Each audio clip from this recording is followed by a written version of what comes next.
When the solid ground is falling out from underneath my feet, between the black skies and my red eyes, I can barely see. And when I'm feeling like I've been let down by my friends and my family, I can hear the rain reminding me. In the eye of the storm, you remain in control. In the middle of the war, you guard my soul. You alone are the anchor when my sails are torn. Your love surrounds me in the eye of the storm. When my hopes and dreams are far from me and I'm running out of faith, I see the future I picture slowly fade away. And when the tears of pain and heartache are pouring down my face, I find my peace in Jesus' name. In the eye of the storm, you remain in control. In the middle of the war, you guard my soul. You alone are the anchor when my sails are torn. Your love surrounds me in the eye of the storm.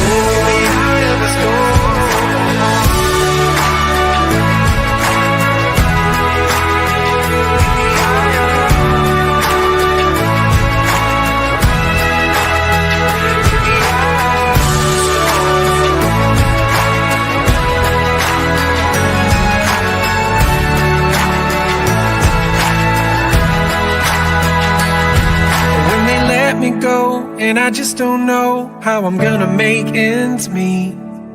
I did my best, now I'm scared to death that we might lose everything. And when a sickness takes my child away and there's nothing I can do, my only hope is to trust you. I trust you, Lord. In the eye of the storm, you remain in control. In the middle of the war, you guard my soul. You alone are the anchor when my sails are torn. Your love surrounds me in the eye of the storm. You remain in control. In the middle of the war, you guard my soul. You alone are the anchor when my sails are torn. Your love surrounds me in the eye of the storm. Good evening, friends. Hi, Shane. Hello. Hi, Leslie. Thanks for joining us. Hi, Garrett. So, Raven here in St. John's, Newfoundland, just getting ready to have a conversation with my great friends here about what is happening with our children in school. I'm expecting a lot of you guys can relate to some of the topics that we're going to discuss this evening. As you know, the majority of the population have children, and sometimes I find that we can't relate to what's happening with our children, and it's got a lot to do with what's happening in our schools. Some of the topics that I'd like to kind of discuss today with you fine folks, as well as hopefully we'll have a couple of teachers pop in and a couple of students, is, you know, the hypersexualization of children, the rollout of the government SOGI program in Alberta and BC, what's going on with the bullies, identification, and gender fluidity. So before we get into it, I'm just going to give you like a 30-second ram jam as to my update. And I'm so glad that I finally have a platform that I can talk on, because the last time that I engaged in this topic with an incident that happened with my son, I got caught midstream, and it left me as sheep to the wolves, so to speak. When you don't have a voice and you don't have no means to be able to defend yourself, the story can get carried away. So thank you, Twitter. Yay. So yeah, I'm just going to give you a quick update as to my situation and a little bit of background about why this topic is so important to me. Is, you know, because I've lived it firsthand. And you know what's interesting about today's world is, like, when people ask for evidence, if you are the evidence, it's still not good enough. They're like, show me more evidence. It's like, well, it's my story, so this is kind of about as much evidence as you can get. So not to get too off track, I'll be your first testimonial witness today as to what things are happening in our school that should be deeply concerning. My son was attending PWC, Prince of Wales Collegiate, here in St. John's, Newfoundland, and he's a Christian. I support everybody in all their religions. I'm not saying Christianity is the way. I'm not saying Buddhism is the way. I support the right for everybody to have their different beliefs. I do draw the line at, however, when you cancel Christmas and we're allowed to have Satan posses in school. I think that's fair, right? If there can be no God, there can be no Satan. So my son was attending PWC, and with this whole identity thing, which we're going to get into, I'm sure Leslie's got a lot to add to this.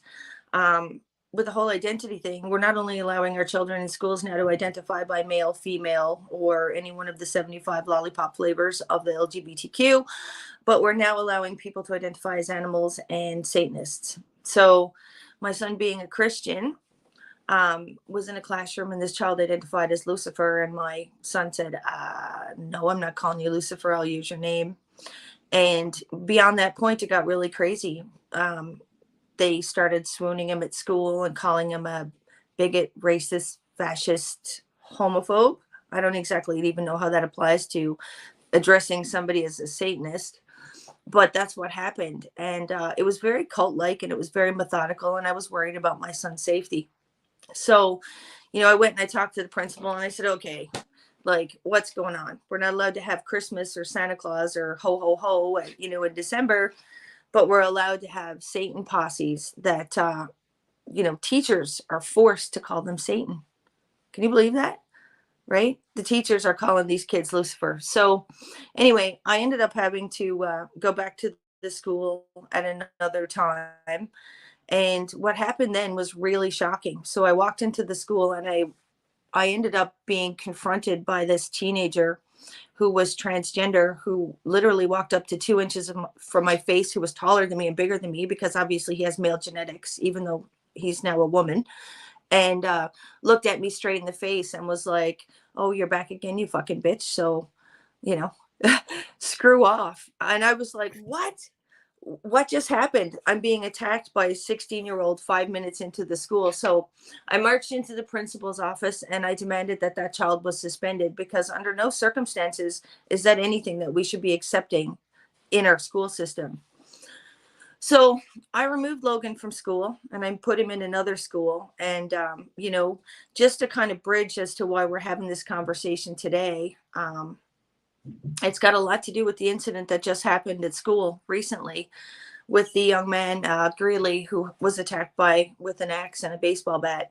So this young man was second to Lucifer in school. And people were like, you should be ashamed of yourself talking about why this child is hurt. And it's like, you know what? I don't want to see any children hurt. I don't want to see any children hurt. So yes, I have a right to talk about it, because that could have been my son. It's somebody else's son, and that's unfortunate. So yeah, anyway, we got to get rid of the Satanists, the kitties, and the fairies. We got foxes in schools. We got all kinds of crazy stuff. So that's my story. I have a right to share it. Whether you support me or don't support me, that's totally okay. And yeah, so here we go. So Leslie, tell me something. Tell me about what you're hearing that's happening in the schools around town. Hi. So, it kind of started off, I'll go back a little bit of my history, because I know everybody knows Dana, but nobody knows my story. With all the mandates that have happened, that's when I started noticing schools really not standing up for children and individual rights, as opposed to it was just one size fits all. And what I noticed, I'm in a lot of parenting groups. It's something that I've been very active in since I have become a parent and moved back to Newfoundland. So when I started noticing that people, as soon as they questioned narratives, they got shut up. They weren't allowed to ask questions. They weren't allowed to ask anything against the grain. And that's what really drove me to start this parenting group that I have. And it was basically, I started this for a platform for parents to be able to speak their mind, no matter, what was happening. Because as we know, there's all kinds of things that are happening within the school system, and it's not just a one size fits all thing, and there's a wide variety, and it's not consistent throughout the island, and it's not consistent throughout the country. So please know that when we're talking about this is not happening in every school. It seems to be kind of in pockets in throughout the island. And another thing is that I have a lot of friends that are teachers, and I talk to a lot of people in my industry. So I'm going to tell you about a few things that I hear. And, from everything from the parenting group about, parents that their children committed suicide because they didn't want to be left behind in the healthcare system.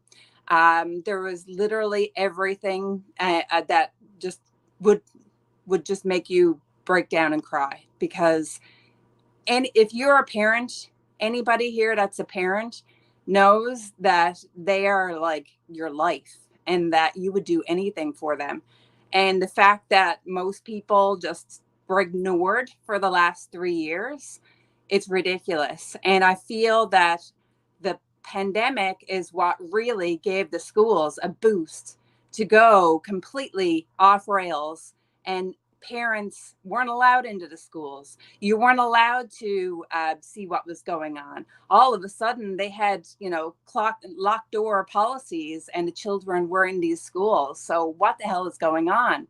And the more that we're talking to parents about what's happening, the more is getting exposed. And it blows my mind. Everything from the sexualization of children. I've talked to parents and also teachers that have been blowing the whistle on this.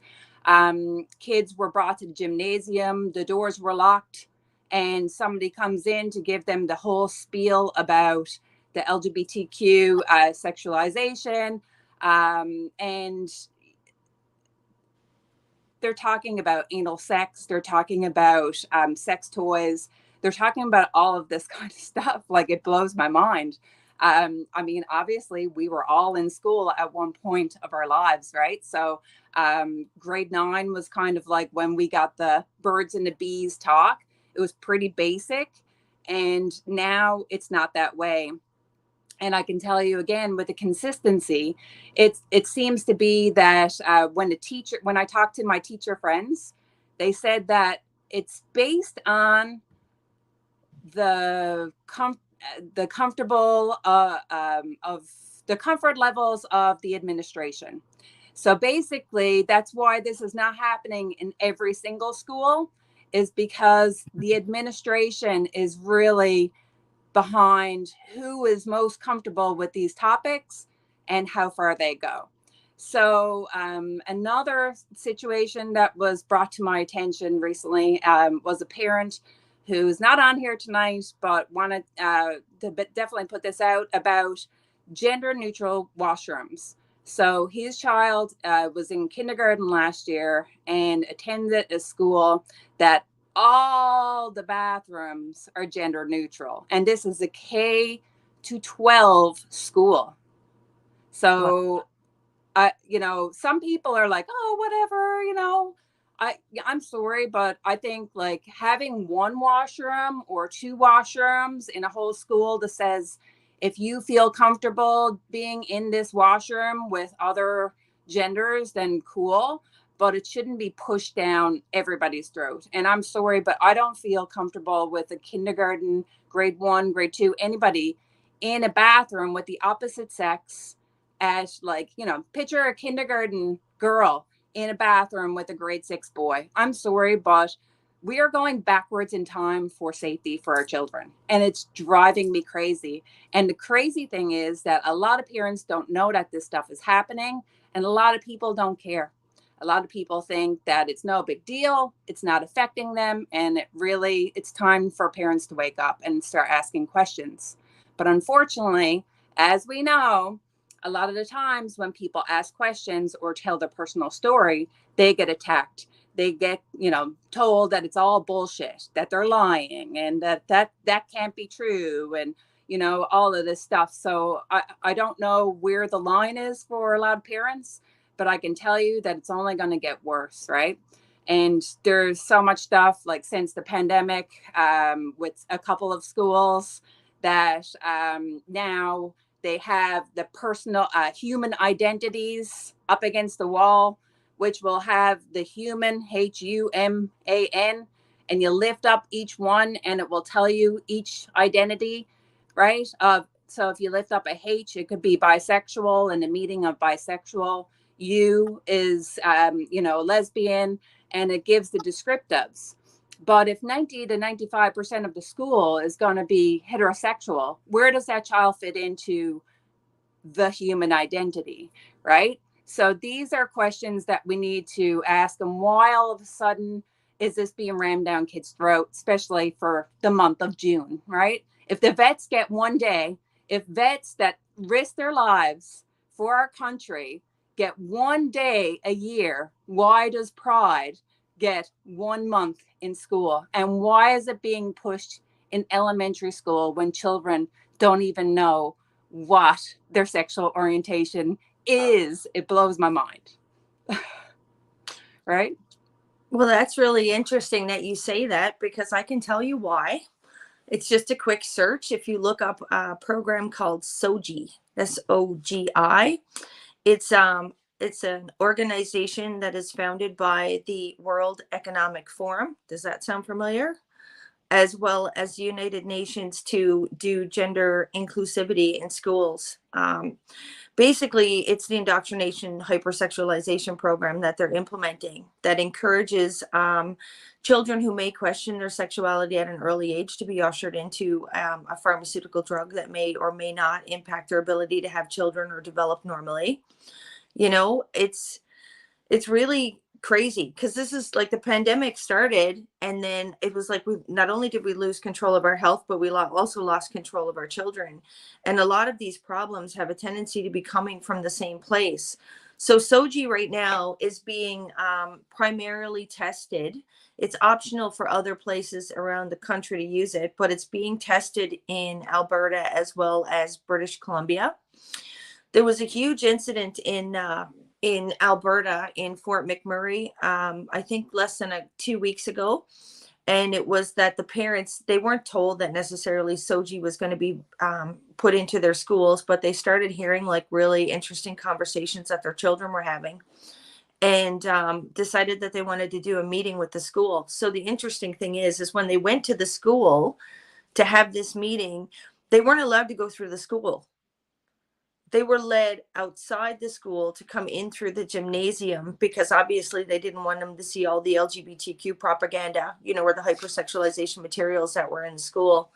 So the parents got a little bit, heated under the collars as to why they weren't allowed in the school. And it actually required police presence, because the school at that time told the parents that they were not allowed to be in school. When did this happen? And as a parent, like, how do you feel about your children being locked in an institution? Because that's what it is. It's a school institution that you cannot get your children out of. There's many stories. There's also a story about a young child in central Newfoundland who was forced to watch this video about how it showed a video of 8 what they called healthy couples, right? And the 8 healthy couples, not one of them were straight. Not one not one couple in that healthy couple segment was straight. And it was going into like a little bit of, graphic material. So anyway, when the child called his parents to come and get him, which only lived a few minutes away from school, when they showed up there, they went to the office and they were like, okay, I'm here to pick him up. I don't want him, watching this stuff, and it's not appropriate. And if there's anything about sex that my kid needs to know in regards to that stuff, we'll talk about it. And they told the parent at that time that it was mandatory, and made them sit in the office until it was finished. Right? Like, this is what we're dealing with. What do you think, Garrett? What's your take on this stuff? I'm mind blown by that. So when Leslie was just speaking about the gender neutral washrooms, I mean, if a business or a mall or whatever, if they want to have a gender neutral washroom available, fine. And that's fine. But in a school, a school that goes from K to 12, that is so unacceptable in my opinion. The maturity level obviously is completely different in children. The curiosity to explore or experiment or to do impulsive things without understanding the consequences and the repercussions of your actions, that hasn't developed in children. So why are we giving them a private room where male female can enter in the same room, expose where they're exposing their body parts, like their private parts, to use the washroom, and such an age difference, like you're breeding an environment for something bad to happen. I don't get why. And in my opinion, that's not a progressive approach, to acceptance. And don't get me wrong, like I accept people for who they are. If you're trans, I accept you. I'm gay, so it is what it is, right? But that's more regressive, in my opinion. That's not helping us at all. That's not empowering children. That's not helping children's identity. That's breeding ground for horrible things to happen. And what I don't understand too, Leslie, you had mentioned how they have that flip chart, the human flip chart with different pronouns or sexualities. Why are they putting so much effort into this? Why are they putting so much effort into teaching children? And historically, children are not biased against race, gender, sexuality, anything like that. That's a learned behavior. It's not an innate behavior to hate someone based on their the color of their skin or their sexual preference. So why are they putting so much energy into this? Why aren't they putting that same amount of energy into teaching children about finances, about taxes, about your legal straw man? Why aren't they putting this energy into actually educating children about things that matter? Not that someone's sexual preference or their identity doesn't matter, but that just comes down to respect. Teach children respect. Teach them at home, teach them in school. Done. Well, exactly. And it's like for example, like I don't even know how it works. It's like I'm a 47-year-old woman and like I don't my youngest could be gay, my oldest could be gay. I don't know, but if they're gay, I'll support them and I'll find out whatever resources they need. But it's like, why do we feel like we need to have our children identify as anything? So I'm going to tell you like a scenario I had in here the other day. And Garrett, maybe you could help me figure out what letter this falls in under the rainbow, because I was so confused by this little girl. It was actually crazy. So this little girl she's 10. She proceeds to tell me that she's a lesbian. Okay. She says, I am a lesbian. And she said, I have a girlfriend whose name is AJ. And my girlfriend is transitioning from being a boy and who just started taking hormone blockers. So his voice doesn't change. So we have two 10-year-olds, one's female and one's male. They're in a relationship together, but the girl's a lesbian and the boy's transgendering to be a girl. Like, how do you unpack that as a parent? Like, how am I supposed to unpack that? And forgive my ignorance to anyone out there who is trans or going through this transitionary period. I personally, it confuses me too. It's a lot to keep track of, right? Like you have a young girl who's dating a biological male who is transitioning to female and taking puberty blockers, and that's a very unfortunate thing to happen because there's so much research out there, against puberty blockers and the negative consequences of them. They can't be reversed. Like that's permanent damage. That's permanent halting of a natural system that the human body undergoes. Dana, I don't know. I don't know how to really fully answer that. I want to add to that. Go ahead. I mean, like when you think so, I mean, I'm full of piercings and tattoos, right? And I have people ask me all the time, like, do you have any advice for a kid that wants a tattoo and stuff? I'm like, wait until you're 30. Like, they're like, why? I'm like, because then you know yourself and, you kind of, what's permanent, like what you're into at a young age and what you are like when you discover who you are as an adult is completely different. And so children can't get a tattoo because it's too permanent until they're 18 years old. They're not allowed to get a tattoo.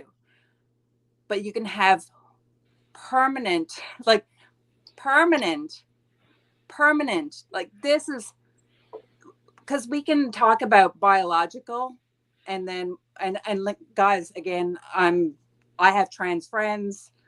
I don't care what people do as adults. I really don't. But when you're talking about a child, like hormones are meant to make your body grow. Your bones get your height, your weight, your brain, your bone density, like literally everything. And when you are taking such huge interventions of your body, that is permanent damage. So you're blocking those hormones. You're going to have a micro penis. You're going to have like, not like there's so many things. And if you look at all the people who did do this and have regretted it, that's what you need to listen to. You need to have all sides of the story, because I'm sorry, just being like, everybody's like, oh, I just accept everybody to do whatever. These are children. And I'm sorry, but no child at 10 years old, like can even fathom like a sexual preference. I'm sorry. It's not possible. You need to actually, like, even my daughter came home last year at like in June, right? Because they do the whole month of June in school. She was 8 years old at the time. And you know what? She came home and told me that she was a lesbian. And I said, oh, and this is how I react, because I believe that is not my position to convince a child whether they are or not. I said, oh, why? And she said, well, because I don't like boys. And I said, well, I mean, you're 8 years old. You're not really supposed to like boys, right? And I just passed it off and just said, you'll figure it out when you get older. But some parents now are like, oh my God, you are, and they would like totally just get them in the support group and just let them figure it out, right? Let them figure it out. It just blows my mind. You sound really homophobic, misogynist, fascist, Leslie. No. Go back in the herd. Go back in the herd before you actually do something to help support the children of our province. Don't be afraid to break the herd.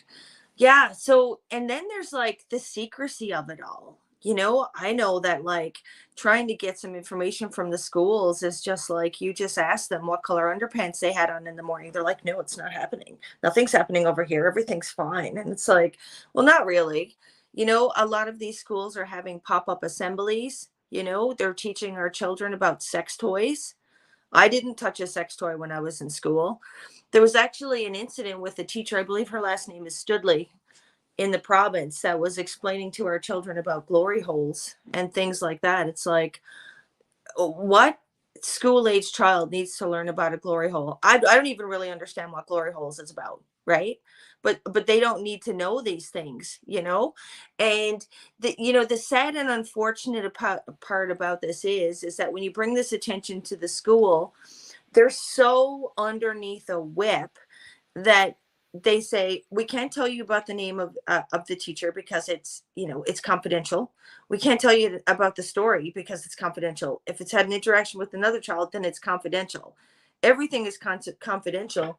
But when you look at the government school and safety care policy, it says that they have to disclose all this information, and it's interesting because like I have a lot of gay friends like you do, Leslie and Garrett and Shane, like all of my friends are going like, I don't know what the hell is going on in the schools. But like I don't support drag queens in school, right? Shane, just roll this clip for a second so we can actually show somebody that show them what most of the gay community or the LGBT community feels. He's going to put it on. Here we go.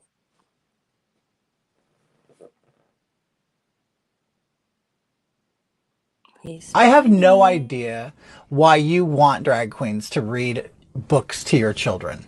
What in the hell has a drag queen ever done to make you have so much respect for them and admire them so much?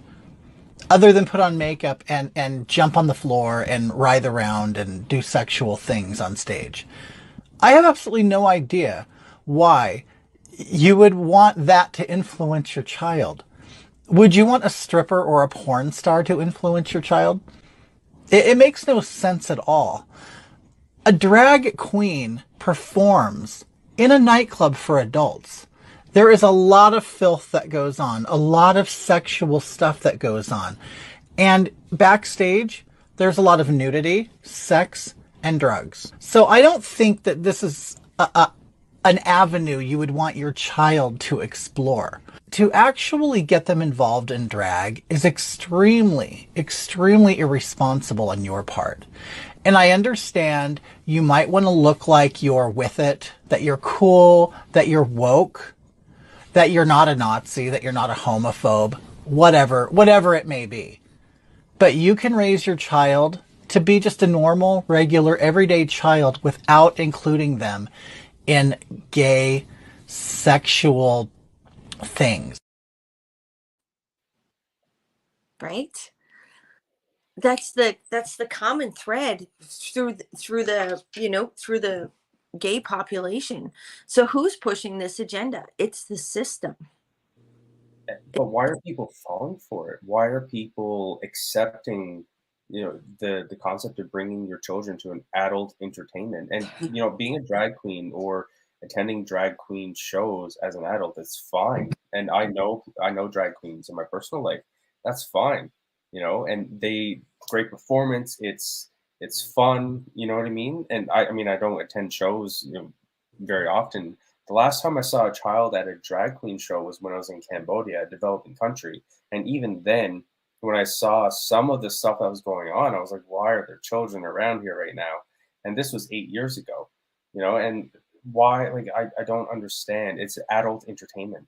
And I've seen so many videos that disturb me to the core, because if I was a child, or when I was a child, if my parents had brought me to that, at this age right now, I would have so many issues that I would have to work through. Because that's, you're imprinting things in your children. There's impressions that are happening in their brains. They're still developing, and this is what they're seeing. I saw a young girl, a video on Twitter. I saw a young girl who was at a drag event, and then she started doing very provocative dances, and the adults were passing her, bills.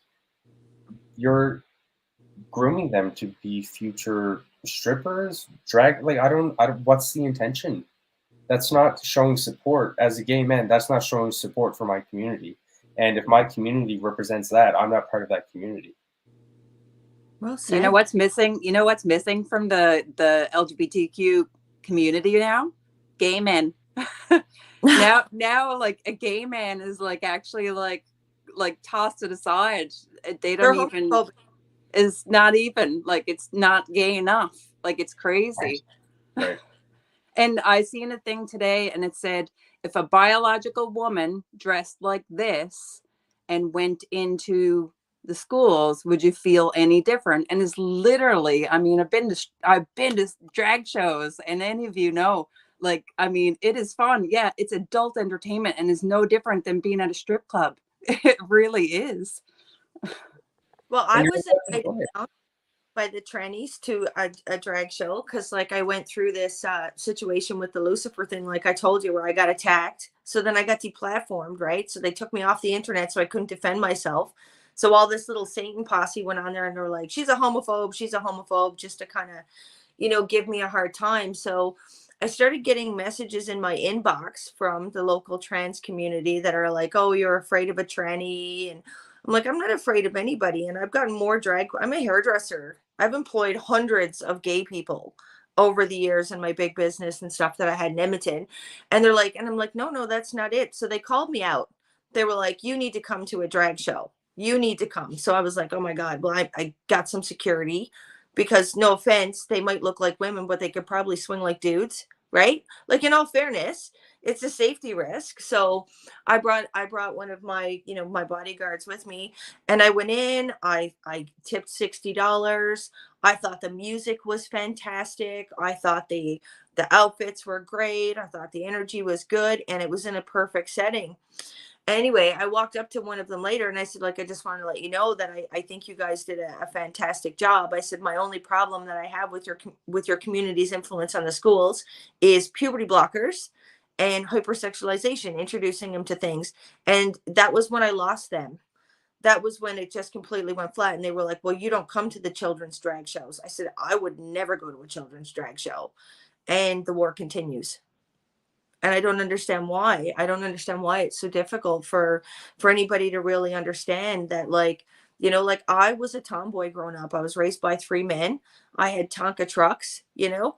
My first kiss was with a girl. I'm not embarrassed to say it. Would I say that I was 100% straight at like 9 and 10 years old? Probably not. I didn't know what I was. But I do know that if I was a 9 or 10-year-old that was me back in the day and was exposed to, you know, the prettiness and the energy and stuff that they bring, like the great music and the lipstick and all this stuff, that I would have been kind of probably well on my way to puberty blockers and having a breast removal surgery, you know. So I don't know.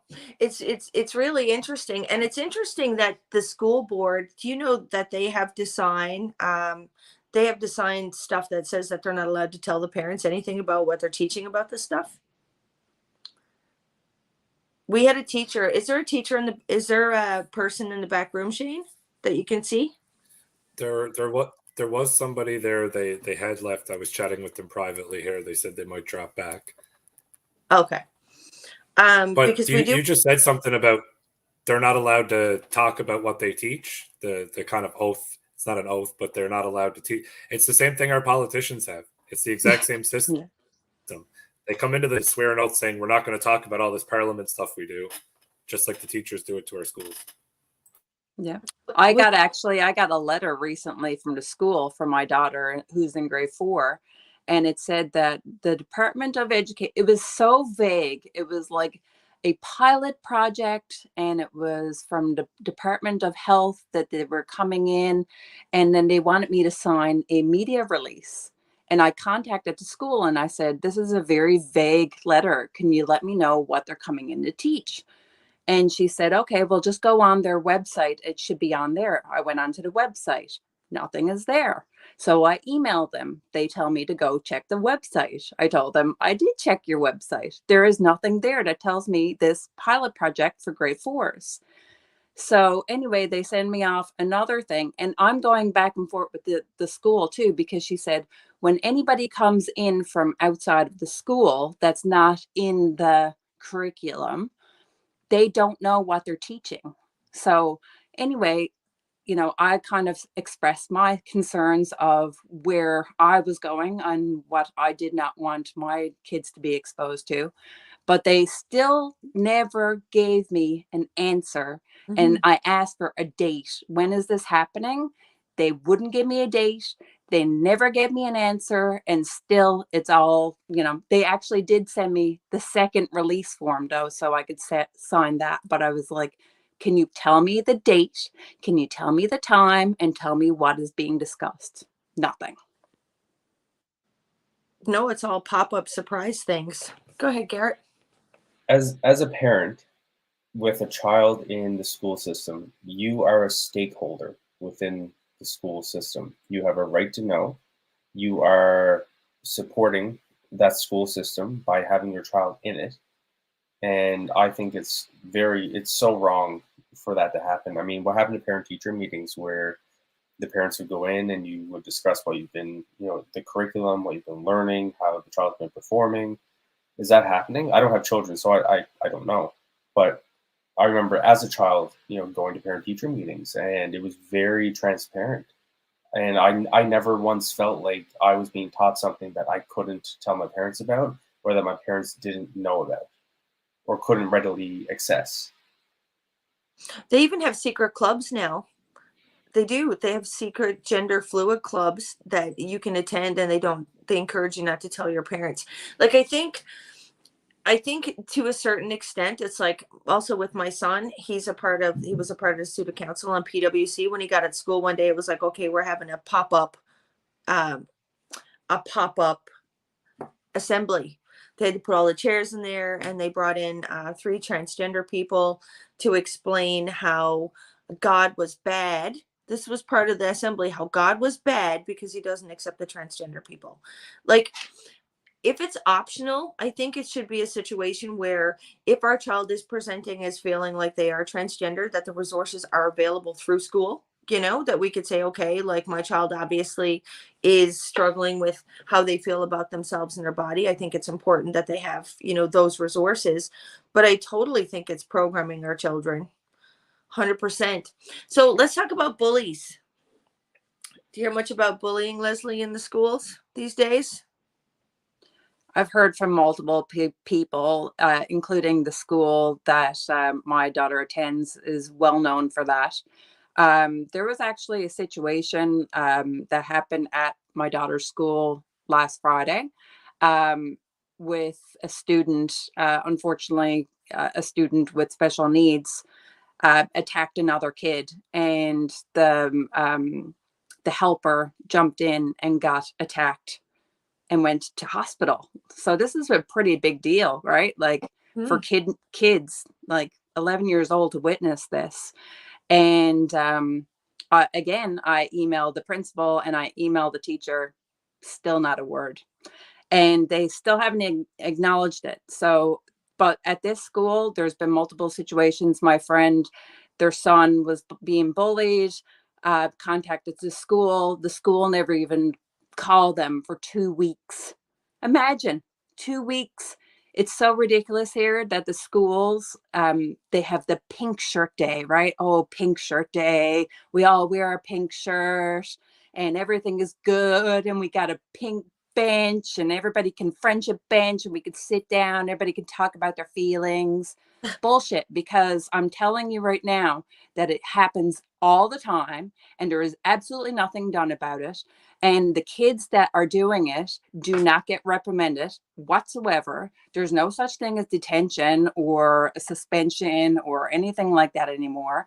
And most of the times when there is bullying occurring and the other parent is involved, you can clearly see that it's the parent that's the problem. So again, right? Learned behavior. Children have learned behavior. So the apple doesn't fall far from the tree most of the time. There are kids that come from good families that make bad decisions, but they absolutely do nothing about it. And what's it going to take? An incident like PWC that, a kid comes in with a hatchet and a friggin' bat and puts a kid in the hospital with a fractured skull. Like, and the fact that people actually, what I heard? Oh, well, that always happens. That happens a lot in Alberta. And that happens, blah, blah, blah. I said, this is Newfoundland. I'm sorry. I will not accept this. This is not the new normal. If you accept that as a parent, that, oh, this happens everywhere, and yeah, it's getting like worse and worse, it's time for parents to step up, and we need to get involved in the schools, and we need to be seen more, in my opinion. So replace what you had just said about bring a bat and a hatchet into school, and people saying, "Oh, that happens a lot in Alberta." Okay, people bring guns to school in the U.S. That doesn't make it okay. That doesn't make it acceptable. This shouldn't happen. Yeah, I mean, it's. I'm happy I'm happy that I'm not in a K-12 system right now in these times. I'm very happy that I graduated when I graduated, and I don't have. And don't get me wrong, I'm sure there was indoctrination that happened while I was in high school as well. That's a programming that we all kind of have to overcome. But it was nothing like what we're seeing now, and it's terrifying now. I'm not even a parent, and I'm concerned for the children. I'm concerned for the future generations. I'm concerned for what the outcomes are going to be. As someone with a psychology background, I fear for what this is going to do to children, their psychology, their development, and I don't know what the solution is other than, of course, non-compliance, parents taking their children out of school, people just stepping up, as massive groups, kind of saying like, no more, this is done, we're not accepting this anymore. Well, yeah, and a lot of it's got to do with the sensationalization of different groups, right? Like critical race theory. I don't think anybody should be teaching critical race theory. I think the more we teach division and the more we teach, what we've done is instead, like our beautiful innocent little children, like when Seth's little buddy was coming over, and I think he was from Somalia somewhere. He said to me, he's like, Mom, if a brown friend, if my brown friend knocks on the door, he's really big and tall. He's my friend. Just let him in. Brown friend was just a descriptive. It was just a way for him to say to me, it could have been like, oh, well, if Johnny comes over, he's wearing a red coat. Do you know what I mean? Like there's no intention behind color or any of these things in our children, nor sexuality. But what we've done is we've gone and said, okay, the LGBTQ's been suppressed. We've gone, okay, Black people have been suppressed. And okay, now the Ukrainians are suppressed. And okay, you know what I mean? If you live in this neighborhood, you're suppressed. And everybody feels like they're fighting for a place at the table when really what we should be concerned with is just including everybody. And I think this is what's exasperating it. It's like, okay, well, if you're a Christian, the Christian and Satanists, and then you've got the straight and the gay, and you've got the people that will accept gender ideology and people that don't. And then you've got people that are like, you have to be nice to me because I'm a person of color, and the other person saying, well, you don't get to not be nice to me because you're a person of color. Like we've created this environment where it's so toxic that it's just like we've weaponized our children to go to school and have a reason to bitch at somebody else, when really it's like it makes no sense, and it's not going to stop until we can get the curriculum changed.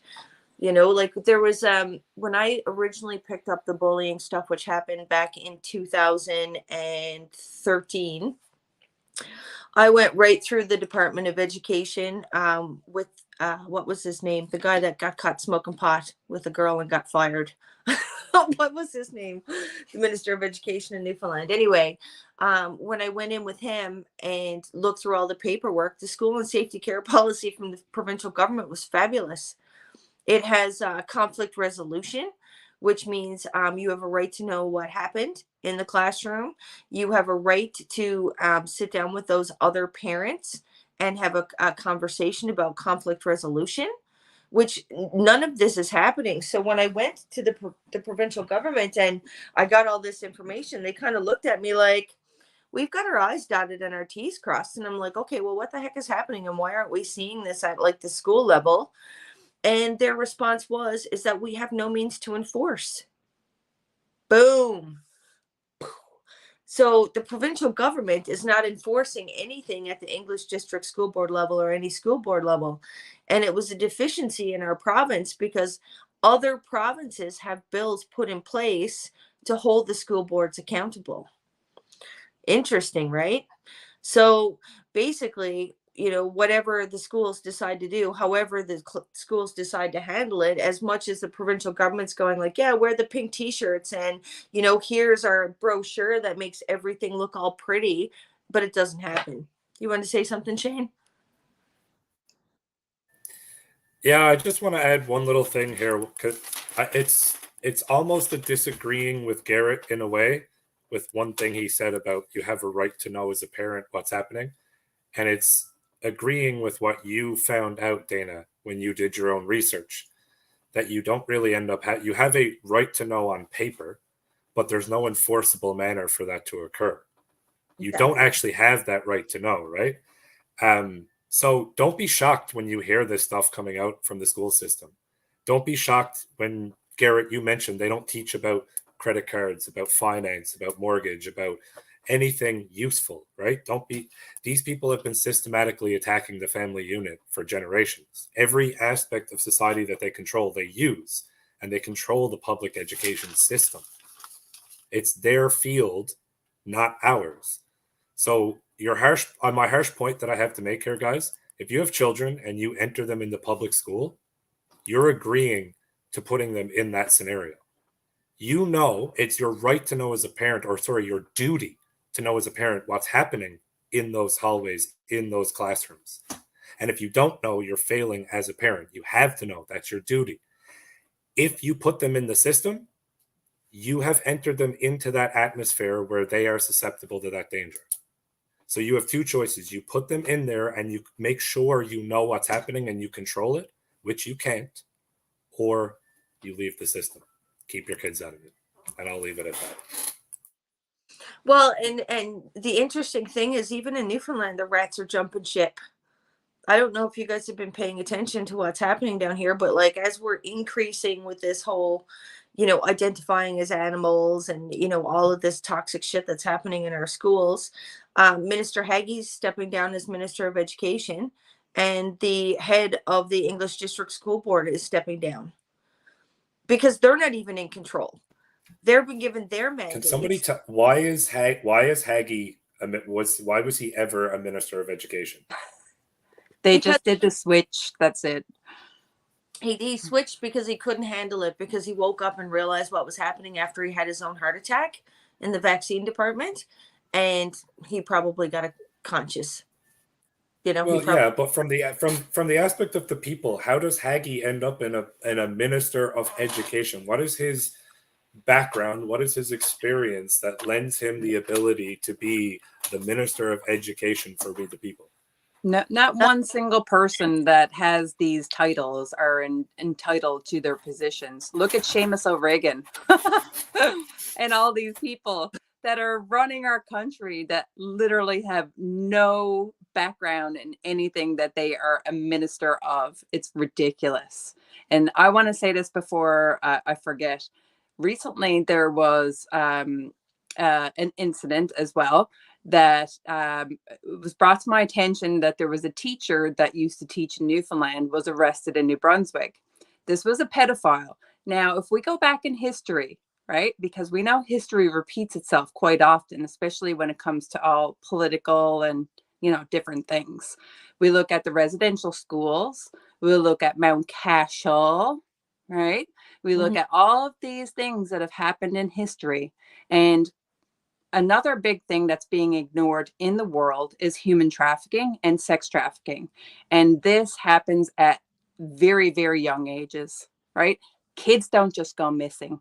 And if you do your research and have a look at how many children have been missing from this province alone, from Nova Scotia, from New Brunswick, all of this, it's crazy. So there was a teacher.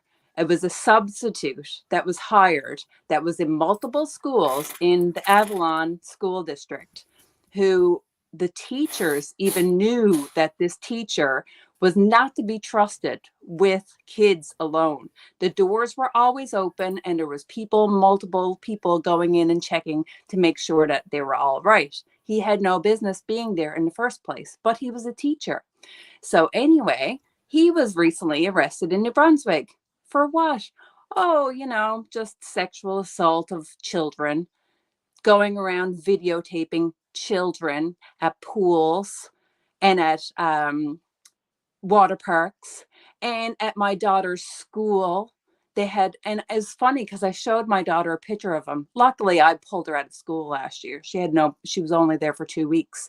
But I showed her a picture of him. I said, "Do you know this guy?" She said, "Oh, yeah, he lost some boys in the woods." I said, "Oh, really?"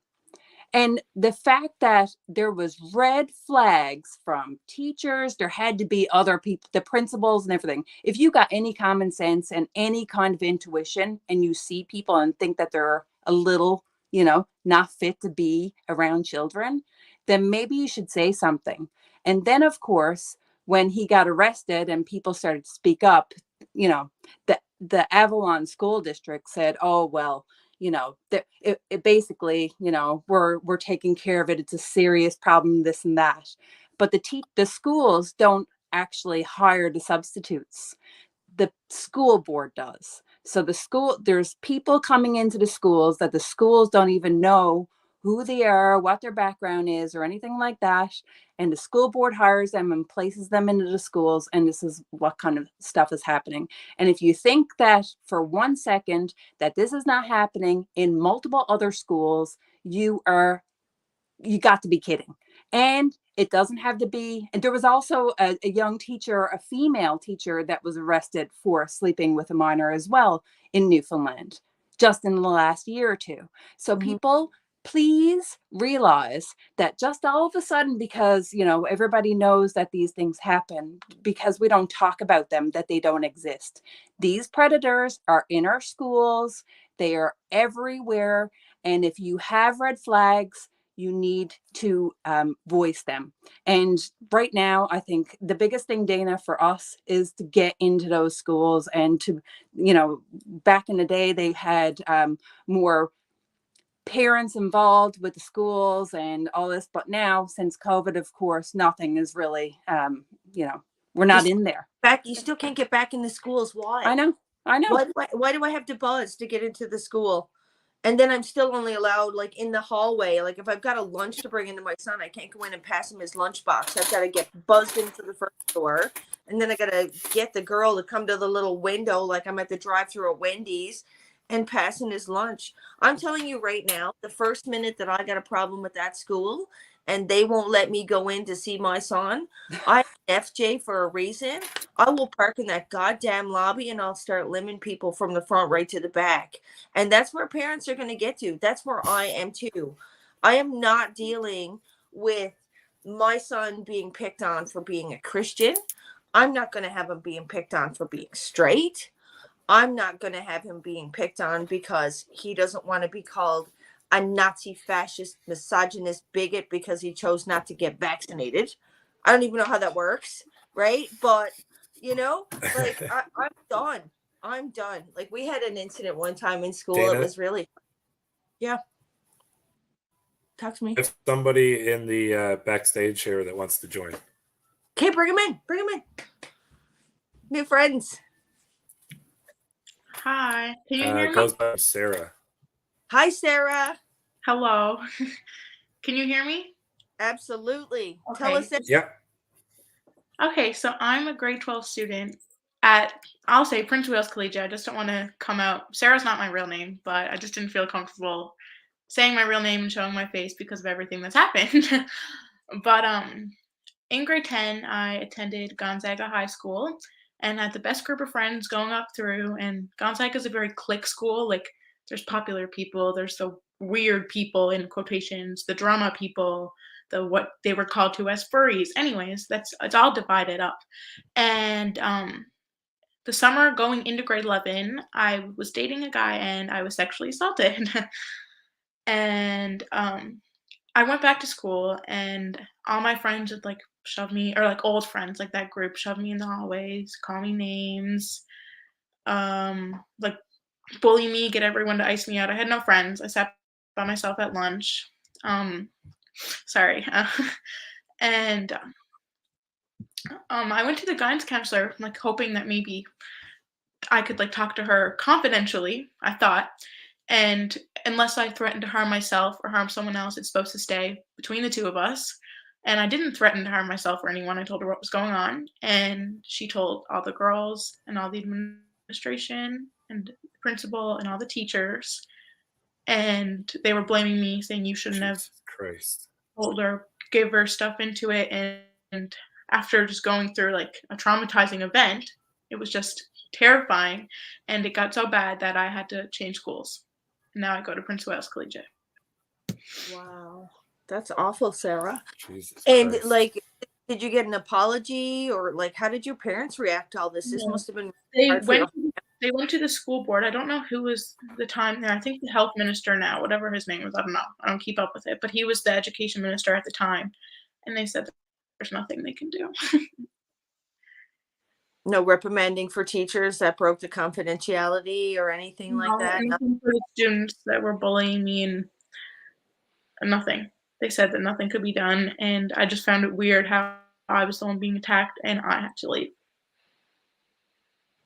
Wow.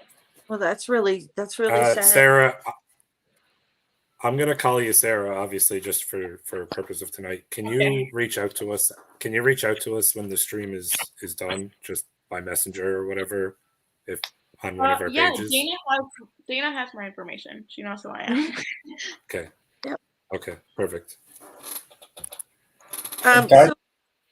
Go ahead. Did you have something, Shane, that you wanted to say? No, sorry, that was me, Dana. A guidance counselor has a legal duty to maintain confidentiality. I'm very amazed and surprised that they did that. I mean, there's no way that there's nothing they can do in terms Mhm. of like the school board. They broke a confidentiality, a privacy law, I in know. my opinion. Like that's so wrong. Ethically, morally, legally, that was Yeah. wrong. Like, I get Like, if I why are was you like, looking "Oh, at I'm gonna kill someone or I'm gonna kill myself," but I literally just told her, I was like, "This is what happened to me. This is what's happening in school." Like, I used to go down to her office every day and cry because I couldn't sit in class, and then she told everyone. That's awful. And not to mention, like, I mean, when you to think of the youth, like what it takes, the courage that it takes to go to an adult to talk about these issues. And like, we don't want things to be swept under the rug like they used to be, right? This is the thing. We need to shed light on them. And for a young child to come and share that, and there's nothing we can do, that is crazy. And those people are in the wrong positions because they don't have the intentions and they don't have the child's best interest at heart. It's so sickening. No, it's terrible. Um, so did your parents file like a something with it with the school board, or did you know if they consulted with a lawyer, or they just kind of hopefully I it just know I know that they met with the school board, but, like, I don't well, and, like, with this full sexual assault thing, like, we brought it to, like, the police and everything, but that's a full different manner. They were like, "No, there's not enough evidence," even though he did it to 3 other girls. They're like, "No, he can't do anything. He didn't do it." So, all my friends then took his side, and then it started. So, my mom and dad just didn't like, and especially me, I didn't wanna make anything bigger of it because I didn't wanna get more, like, comments and actions from people that just shunned me and put me like feel like crap. So they just left it. But well, you're really brave with sharing your story, and it helps, I think, to find a support network. I hope that things are going well in your new school and that you've managed to leave that behind you. yeah, they're going But a lot better, I must say. The school environment is very different. Still not the best, but different. nice. Well, Sarah, thank you for coming on board. I'll reach out with you now when we get off the phone so that we can have a quick chat about maybe sharing a little bit more of your story. Yeah, for sure. Thank you so much for having me, guys. Thank you. Bye. Right? Like, what is happening here? We got teachers having sex with students. We got teachers identifying as foxes showing bad videos to kids. We've got parents being locked into gymnasiums. I think it's time that we take back our power as parents. That's where I think we need to be, because we have the WEF and the United Nations now about to push really, really, really hard on creating this dystopian identity slash gender fluid environment that I think is super toxic for our kids. I really do. So maybe we should have a follow up with a panel of all teachers. That should be our next goal, is see if we can get some of the teachers, because I feel that, like, when we've shared stories, or like when I talked about Lucifer online, or when we've talked about different things online, I think the teachers think it's personal, that we're targeting them, when really I think it's the broken system that's the problem. So the first step is acknowledging that, they're doing their jobs, and some of them are doing their jobs. There's always one bad apple in a bunch, but we have to keep digging as to how we're going to be able to push back on this, because it's like, right now it's like most of my friends, if they wake up in the morning and their kids don't want to go to school, they just don't send them because they don't care for the system anymore. We're losing hope. Go ahead, Shane, or Newfoundland. I just wanted to bring up something about Sarah's story. Uh, she went to the guidance counselor, and the guidance counselor told people. Some of the people included the administration, these other teachers. Um, Obviously, I'm speaking for myself here, and absolutely nobody else. I am targeting the teachers, 100%. The entire faculty of Gonzaga High School knows exactly what occurred, and not one of them did the right thing. Not one of them, let alone the students. That's a whole other thing. prepubescent, in puberty, just post-puberty, hormones raging. How they deal with it is another level. Adults that had that happen and did not only not the right thing, but absolutely the worst thing possible, which was sweep it under the rug. I'm coming after you. I don't know But that about anyone happens. else. All the children that get bullied are the victims. They're the ones that end up leaving the schools. Your child gets picked on. It's not the bully that gets removed. They get to sit in the office for lunch breaks because they don't want to inconvenience the parents to pick them up because they're at work. No, they need to inconvenience and the parents. that's because of the adults. That's because Yeah. of who are watching it happen and allowing it to happen. And they should never allow it to happen. The fact that they allow it to happen, they should be gone. That whole school should be fired. Every single one of them. Not one teacher. Like- I haven't heard one teacher say any. If you're a teacher at that school, you should have been on open line the next day. But you weren't. They won't though. They're afraid. They They're won't afraid. because they have such a shortage problem. This pedo that just got arrested in New Brunswick that was here. Apparently he was basically there's nobody wants to be a substitute and nobody wants to be a teacher, or they just disappeared. Did they die? Did they just move? Like, where did all the teachers go? Right. And then so they just put any Tom, Dick, or Harry in there, no matter whether they're capable or not. So, they're not pre-screening people. It's crazy. If you're working with children, you should have the biggest screening process, period. Well, the teachers hate their jobs now. Like and I'm gonna just put this out there. Like when I went through that situation with Gonzaga, like the principal said, like, I can't wait to retire. Like they can't wait to retire. They don't love their jobs. I mean, things that are being pushed down on them is crazy. Like, for example, Beachy Cove, which is a K to grade 4 school. Do you know what the dress code policy is for little girls there? Brace yourselves, okay? The dress code for Beachy Cove Elementary is the majority of the breasts covered, including the nipples and your groin. So essentially, K to kids in grade 4 can go to school wearing a bikini.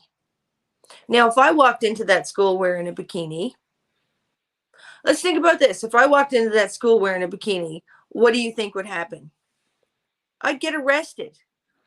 I get arrested for indecent exposure, for sexual exploitation, or some type of really creative thing, right? But yet we're allowing our children to do that. And it's like the same way with the furries business, right? It's like, okay, well, if you want to be Satan, or you want to be Big Bird, or you want to be a cat, like, seriously, people, are we going to want like firemen dressed up as fucking Bert and Ernie coming to save us in our house? Like, really? Education, we're supposed to be teaching children to become better, productive, more, expanded citizens and better people than what we are. And we're teaching them how to hate. We're teaching them that sexualization is everything. In China, I have videos in China where the grade 5 students are assembling 9mm. They're getting programmed for a whole different situation, but they're being programmed. But our Canadian children are being groomed to be godless, sexless, weak. And if they speak out and try to stand up for themselves, the people that are in authority are putting their boots on their faces. Right? And when we put this out there, when this first started, when we kind of started opening up this, we put out a petition, right? I was like Newfoundland against the furries or something like that. That was, furries and Satan or whatever. Anyway, within like 4 hours, we had like 8,000 signatures. 8,000 signatures of parents that did not approve with what's happening in our system. And guess what happened? Some member of government called down to the States and got our petition taken offline so that all of us parents that are all in support of each other feel like we're alone. So I hope this video, I know we're over a 1 hour. So they can actually do something about it, right? Because they did something about that.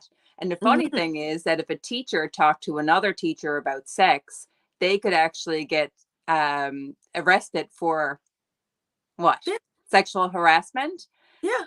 But when you teach sex to a child, it's education. Yeah, well, Funny. even sorry, go ahead, Garrett. Oh, all it says is it's funny how that works, right? Like I've worked in positions before where we weren't allowed to compliment someone's haircut because it could be taken as a sexual advance, or you know what I mean, like sexual harassment. You'd be brought to HR, but it's okay if that same adult then goes into the classroom with a 5-year-old child and teaches them what a glory hole is. Excuse me? No. Mhm. Well, exactly. Well, even think about it. Okay, so hypothetically, Shane, you and your wife invite me over for dinner, right? And I show up wearing a bikini, right? Is that appropriate? No. So why is this shit being taught to our kids as being appropriate? I don't really understand it. Unless they're not ever planning on getting a job or getting, or being a functioning. So we remove their ability, even as gay men, if we give them these hormones to perform like natural people. So we take away their sexuality, then we take away their, social acceptability in the workforce by telling them that they could be bunny rabbits on the job site, and then we sit down as parents and we're going like, you know, we're the bad guys. We're the bad guys to these other parents that are taking their like toddlers to these drag shows. I tell you what, you set up a whole bunch of straight women in a gymnasium taking their clothes off and see how freaking quick, or getting us doing like, chair dances in a gymnasium and see how quick that empties and the police are phoned. What's the difference? What is the difference to a female performer and a transgender performer that are both performing and giving them money? Like, no offense, but shouldn't those children be arrested for prostitution?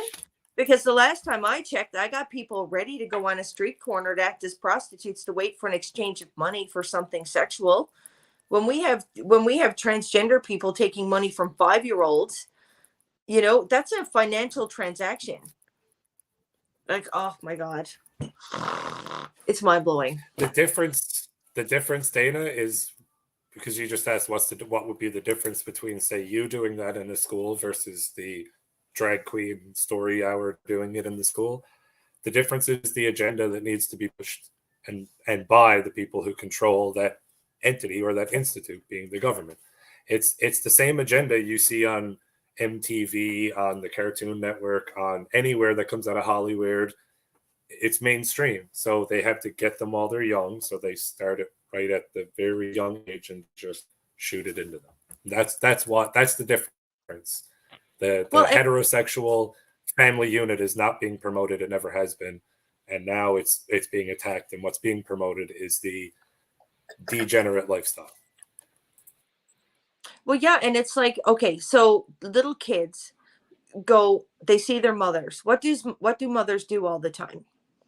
Laundry, cooking, paying bills, doing How dare dishes, you? mopping floors. And I mean, well, they work too, but like we do all these things. There's nothing glamorous about us, right? So the heterosexual straight woman in the household is not sexy, is not fun, is not playful. And then who's teaching our kids about cosmetics and how to dance, right? So when we think that doesn't impact how a child views what role they want to take as what a female should look like, I would opt for the fun too, right?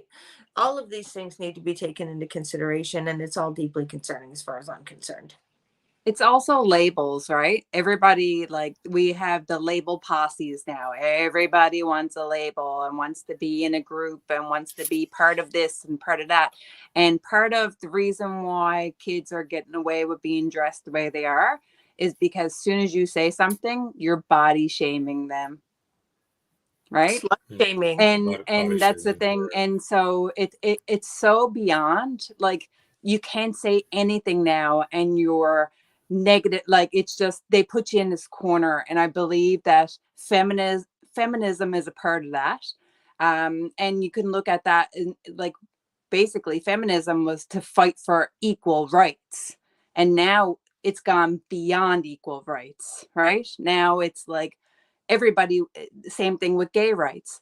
They want equal rights. They've had, like, there's no gay person here in Newfoundland, I'm sorry, that you're frightened for your life to walk down the road holding hands with somebody. I'm like, I've seen so many people just be, you could be as open as you want here. We are pretty accepting, right? Even if people don't believe in your views, they still wouldn't say anything because they really don't care. You know what I mean? They might not accept it, but whatever. But now, if you say anything against it, you are put into this, you know, again, Trudeau's words of all of the things that we are not, but we are labeled as to shut us up. For that's the only reason, it's to shut us up. Well, it's Right? like origin of the conspiracy theory, right? Conspiracy theory was where that first came from was on the onset of JFK's murder, Yeah. right? They didn't want anybody to believe that it happened by government, and it was like, oh, we'll just give them a label, a psychological label they can put in the washing machine, so that, you know, anybody that thinks that he was assassinated by government is, you know, crazy. And they just created this word that as soon as somebody says that it exists, it automatically discredits everything that's credible, you know. Yeah. And the same thing, like with the, I mean, I grew up in a very Catholic home. I went to a Catholic school and all that kind of stuff. We had dress codes. I wasn't allowed to show my belly. Even as a hairdresser, we're like very liberal profession, right? We can express ourselves pretty openly. We've always been told about no bellies, no butts, no boobs, right? And so there's a professionalism. And soon as you talk about the person that was in Ontario that was teaching woodworking that had prosthetic, you know, big giant prosthetic boobs going into the woodworking class, like, it's like, oh, well, what if that person actually got a boob job? Would that be okay? And it's like, it's just constantly, I don't care. You're professional, right? Like, you have to be professional, especially when you're around children. And people just don't get that. You're shaming people. You're doing this, you're doing that. It's crazy. Yep. It's the World Dana, Economics Forum way to indoctrinate we're our children. Go ahead. we're coming up on an hour and 20 there now. I just wanted to give you a time check and let you know in case you want to do a wrap up of any sort. Okay, Leslie, final words. I'm sick of talking about all these things. This is something that we've been talking about for a number of years. People have been expressing their concerns. People have been, you know, there's so many there's situations that have happened. We can all talk about them. We need action. We're sick of parents now, just like everybody's behind, you know, behind the keyboard and messaging us, but nobody wants to speak. Nobody wants to speak up. We're stuck here right now trying to figure out action, action, action. What is going to happen? What do we need to do to make parents actually get involved into the schools or the situations, or just like if we just everybody haul their kids out of the school for a week and, you know, there was no kids in the school, you know, what would happen?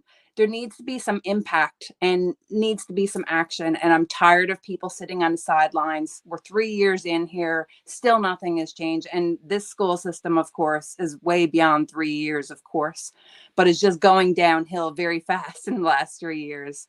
So I'm calling for action. We need to do something, and we need to do something immediately. Gotcha. How about you, Garrett? What you got? So on my end, I think you know, taking children to a drag show or a strip club, it's the same thing. And look at what's going to happen 5, 10, 15 years down the road. You are breeding a generation that wants to have a profession in OnlyFans. You're breeding professional OnlyFans performers because at a young age you've taught them to shake their booties in front of an audience and get a little bit of cash out of it. Stop doing it. It's disgusting. As a gay man, that does not represent, it does not support the gay community. I don't even want to say the LGBTQIA alphabet community because I don't identify as that. I don't identify as oppressed because of my sexuality, And that's because I don't believe in it. I choose how I feel. I've had people that have agreed with it and people that don't. I respect their decision. They respect my decision. Decision, it's not a decision, but you know what I mean?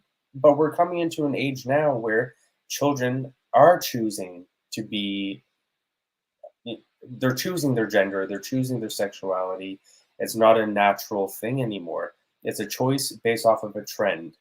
And I would say to any parents out there, just teach your children acceptance. Teach them to love. Teach them to accept people for who they are, how they are, and there's no need to push them towards being one gender, being another gender, or identifying this way or that way.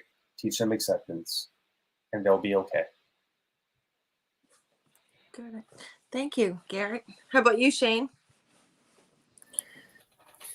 I can make mine pretty short and sweet. Leslie, you called for action, and you started to go down my path, and then you kind of just stopped. You said, what would happen if we all hauled our kids out of school for 1 week? What about if we all hauled our kids out of school? What if we stopped giving the people who are pushing this sort of nonsense, this sort of degenerate to the youngest of our children? What if we fired them? And you can do that. You don't have to walk in and say you're fired. Take your kid out of school. Teach your children what you know. The basics, until they get to a certain age, the basics are just language, mathematics, numbers. It's very easy. Guys, you don't need to get into anything serious until they get to a certain age anyways. But if you're going to allow your kids in the system, don't be surprised when you hear stories like what we just heard coming from quote unquote Sarah. Like that, as a father of a daughter, that disgusts me. I can assure you, if I was made privy to that situation when it was happening, there would have been a lot more said about it, whether I was involved or not. I can't sit idly by as a man and allow that to happen to women in my community. It's a disgrace. So that'll be my finale, and I'll let Dana. Just want to say thank you guys for chiming in. I think a call to action should be that we pick a date. Should we pick a date now as to when we're going to keep our kids out of school? Let's at least pick one day as a start, as a sign of protest. Anybody got a calendar up? Well, I was going to suggest why don't we do some parlaying with parents in the groups and make it a group decision so that we can foster as much support behind it. That sounds great. But we have to do something. That's where we are. So thank you guys for chiming in. Protect your children at all costs. Make sure you know what's going on with them. You know, we do have furries, we do have demons, we do have hypersexualization, and we do have a very sinister plan from the World Economic Forum and the United Nations that's already rolling out across our country. If you don't want your children to be godless, sexless, faithless, bullies that don't have a future in what we would consider a healthy society, and you want to change the face of the future for our families, then you have to start using your voice. We don't exactly know what that looks like right now because this is the beginning of our dialogue, but we will follow up with you again. We'll be coming back live with you on Wednesday. Not exactly sure what our topic of conversation will be. Maybe it'll be a continuation of what we're talking about now with some teachers. We did have some teachers that were supposed to come online with us this evening, but they kind of got short notice. They were like, what? You should have called me a couple of days ago, but we put these together pretty quick. So thank you for chiming in. Thank you for your voice. Thank you for standing up for children in our province and in our country, and say no to the sexualization of our kids. Thank you.